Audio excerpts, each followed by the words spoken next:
นิทานเรื่องผัวบอดเมียหนีณกระท่อมหลังหนึ่งตั้งอยู่ชายทุ่งเดียวๆซึ่งเป็นบ้านของนายปานและนางหยาดนายปานนั้นตาบอดสนิททั้งสองข้างส่วนนางหยาดเป็นคนตาดีทั้งสองข้างแถมยังมีหน้าตาดีและสะสวยหนุ่มๆในหมู่บ้านจึงพากันอิจฉานายปานที่มีเมียสวยทั้งสองอยู่กันมานานหลายปีแต่ก็ไม่มีลูกแต่ถึงแม้ว่านายปานจะตาบอดก็ไม่คิดจะขอทานกินเขากับเมียจึงได้ปลูกผักพื้นบ้านขายโดยปลูกไว้รอบๆบ้านนายปานก็คอยเป็นลูกมือให้เมียเพราะตาทั้งสองมองไม่เห็นช่วยเท่าที่ช่วยได้พอได้เงินมาซื้อกับข้าวกับปลาและข้าวสารอาหารแห้งสองผัวเมียไม่เคยทะเลาะกันเลยเพราะทุกครั้งที่นางหยาดอารมณ์เสียสามีก็นิ่งเงียบเขารักภรรยามากไปไหนก็จะไปด้วยกัน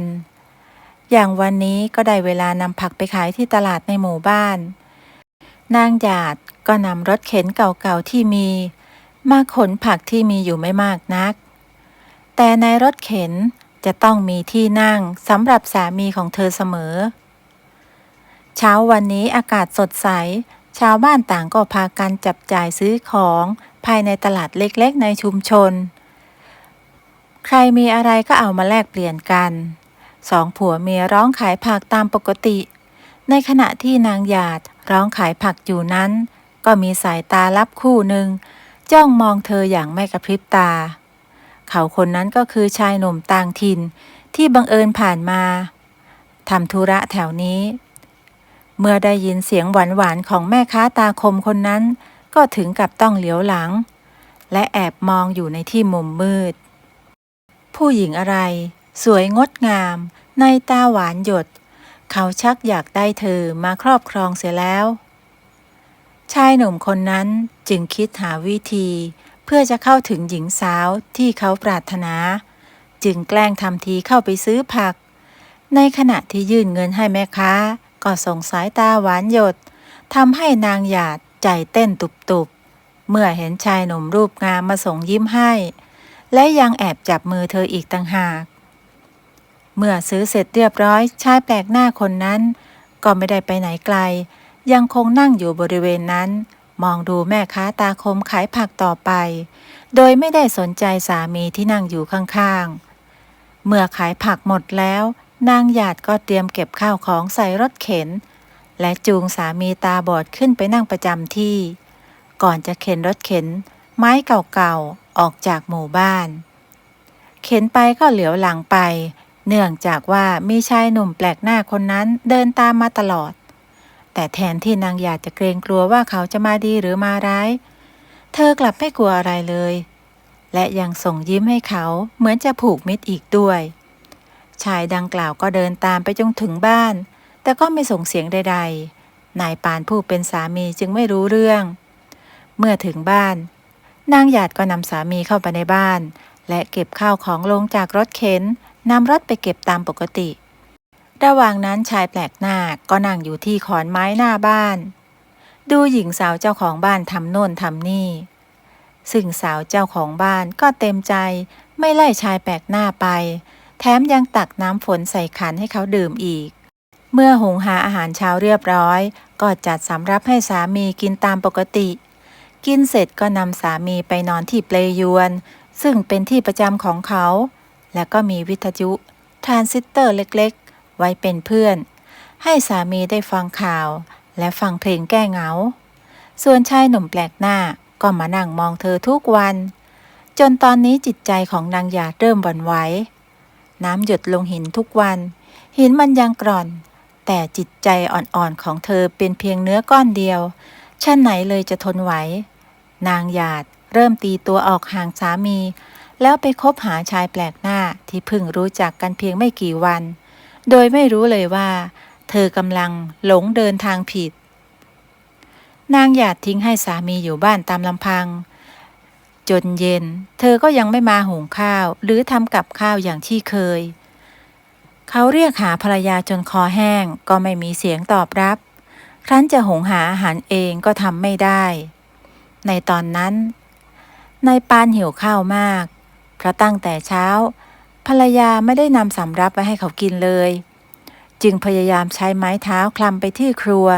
แต่ก็ไปสะดุดล้มเสียก่อนพุทธซ้อนหญิงสาวชาวนาที่เพิ่งย้ายมาอยู่ใหม่หันไปเห็นเข้าพอดีจึงรีบวิ่งเข้ามาช่วยพยุงนายปานให้ลุกขึ้นด้วยความเวทนาพุทธซ้อนจึงได้หาข้าวหาน้ำให้เขากินนายปานเพิ่งรู้ว่าพุทธซ้อนเธอมาเช่าที่นาอยู่ข้างๆจึงได้ทำความรู้จักกันเอาไว้พุทธซ้อนเองก็ยินดีอีกทั้งสงสารนายปานที่ถูกภรรยาทิ้งไว้ให้อยู่คนเดียวไม่มาเหลียวแลและทุกครั้งที่นายปานอยู่คนเดียวพุทธซ้อนก็จะมาดูแลเขาตลอดทำให้นายปานนั้นรู้สึกอุ่นใจที่มีพุทธซ้อนมาคุยเป็นเพื่อนทางด้านนางหยาดก็แอบหอบเสื้อผ้าหนีไปอยู่กับชายแปลกหน้าซึ่งตอนนี้ก็กลายเป็นชายชู้ของนางหยาดไปเสียแล้วโดยไม่สนใจสามีที่รักเธออย่างจริงใจเมื่อไปอยู่กับชายแปลกหน้าเขาก็พาเธอไปตามที่ต่างๆเพื่อเล่นการพนันขันต่อนางหยาดก็เพิ่งรู้ว่าเขาคือนักพนันตัวยงแต่ก็เปลี่ยนใจไม่ได้แล้วจำต้องตามเขาไปทุกที่แรกๆก็มีความสุขดีต่อมาเขาก็ทำร้ายเธอบังคับให้นางหยาดหาเงินมาให้เขาเล่นพนันแต่นางหยาดก็ต้องทนหลงเข้ามาในดงเสือแล้วจะออกก็คงยากส่วนพุทธซ้อนหลังจากที่เฝ้าดูแลชายตาบอดอยู่หลายเดือนก็เกิดความรักความผูกพันจากความใกล้ชิดและก่อให้เกิดความรักในที่สุดนายปานชายตาบอดไม่กล้าขอเธอแต่งงานด้วยว่าเขานั้นตาบอดไม่สามารถดูแลฝ่ายหญิงได้พุทธซ้อนจึงเป็นฝ่ายขอเขาแต่งงานวันหนึ่งนางหยาดก็ได้มาเยี่ยมสามีเก่าและเมื่อรู้ว่าสามีมีเมียใหม่ตัวเองก็โล่งใจและยังอวยพรให้ทั้งสองรักกันนานๆอีกด้วยก่อนจะจากไปพร้อมกับสามีใหม่ที่รออยู่ที่หน้าบ้านตอนนี้นายปานไม่รู้สึกเสียดายหรือเสียใจเลยเขากลับรู้สึกโล่งอกที่ได้รู้ว่าเขาไม่ได้เป็นฝ่ายบอกเลิกนางหยาดและเมื่อพุทธซ้อนตกลงปลงใจใช้ชีวิตคู่กับนายปานทั้งสองก็ช่วยกันทำมาหากินนายปานแม้จะตาบอดแต่ด้วยความเคยชินเขาก็ช่วยพุทธซ้อนได้หลายอย่างจนฐานะทั้งคู่ดีขึ้นพุทธซ้อนเองก็ขยันทำนาและได้ว่าจ้างชาวบ้านช่วยอีกแรงตอนนี้เธอและสามีก็มีบ้านหลังใหม่ที่ไม่ใช่กระต๊อบเก่าๆอีกต่อไปชีวิตทั้งคู่มีความสุขและยิ่งตอนนี้พุทธซ้อนก็ได้ตั้งท้องลูกคนแรกทำให้นายปานดีใจมาก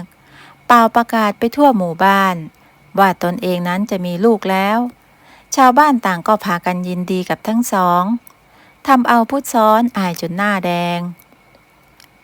พี่จะไปบอกเขาทำไมฉันอายนะอายทำไมละแม่พุทธน่ายินดีออกขอบใจเองมากนะที่มีลูกให้กับพี่พุทธซ้อนจูงสามีเดินกลับบ้านระหว่างที่ทั้งสองกำลังเดินพูดคุยหยอกล้อกระหนงกระเหน่งกันอยู่นั้นจู่ๆก็มีหญิงสาวคนหนึ่งสวมเสื้อผ้ามอมแมมคล้ายขอทานกระโจนมาขวางทางเมื่อพุทธซ้อนมองดูดีๆเธอก็คือนางหยาดอดีตภรรยาของสามีเธอนั่นเองนางจะมาขอคืนดีกับนายปานเนื่องจากสามีนักพนันคนนั้นทิ้งเธอไปมีเมียใหม่นางหยาดร้องห่มร้องไห้ขอความเห็นใจจากนายปานแต่นายปานก็ไม่ยอมคืนดีและยังบอกให้นางหยาดอย่ามายุ่งกับครอบครัวของตนอีกตนกำลังจะมีลูกและมีความสุขให้ต่างคนต่างไปแล้วก็บอกพุทธซ้อนให้พาเขากลับบ้านและทั้งสองก็ครองรักกันจนมีลูกอีก2 คนแต่ชีวิตก็ไม่ลำบากเพราะพวกเขาร่ำรวยแล้วต่างจากนางหยาดที่กลายเป็นคนบ้าวันๆก็คุยอยู่คนเดียวไม่มีใครเหลียวแลเรื่องของชายตาบอดเมียหนีก็จบลงเพียงเท่านี้นะคะขอบคุณที่รับชมและรับฟังสวัสดีค่ะ